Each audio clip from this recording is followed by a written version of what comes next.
Okay, so taking that, and we've touched briefly on some of the issues, the problems, some of the cultures and locations.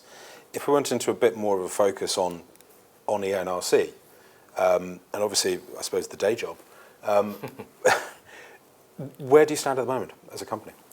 Well, a compliance program is developing at ENRC. We are 18 months into the development of a compliance program. The various seminars, conferences, etc. that I attend, it seems to me that most people feel a company of our size, it takes anywhere between 5 and 10 years to really get a compliance program up and running and where you want it to be. We're 18 months into that process at the moment. So in terms of the initial, how do you start? I mean, ENRC started as probably most other people would start, was firstly to get somebody in who has some compliance expertise. Mm-hmm. So a global head of compliance was hired. And his first job was to undertake a kind of a, I suppose at the first instance, you undertake what you would call a triage risk assessment. You identify your greatest risks from a compliance perspective, and you go about trying to fix them. That kind of initial risk assessment leads to a whole host of recommendations.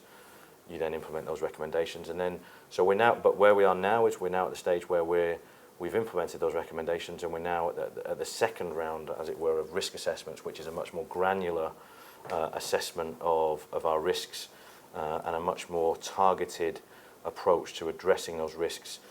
So, for instance, at the moment we have a bribery and corruption risk assessment going on, with which external experts are conducting for us around the globe, and that will give us a much more focused idea of what our risks are in each jurisdiction. So rather than a grand kind of broad brush approach to our bribery and corruption risks, we will have a much more granular, business by business, location by location, country by country analysis of where our risks lie, and then that will allow us to, and our compliance personnel around the globe to and also, in tandem with our risk colleagues and our legal colleagues, to have much more targeted training, to have much more targeted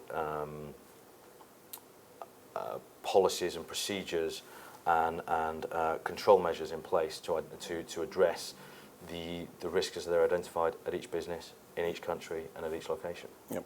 And you've touched on training. Obviously, if we think back to the map and where you operate in a pretty broad range of countries. Yep. Within that broad range of countries, you're going to have a very broad range of languages, mm-hmm. I'd imagine. Furthermore to that, you're going to have a very broad range of staff, because the nature of the business is such that not everyone is sitting behind a desk with a computer. Yeah. So what are the particular challenges for you as an industry or your ENRC as a company in terms of getting that training out to that diverse population?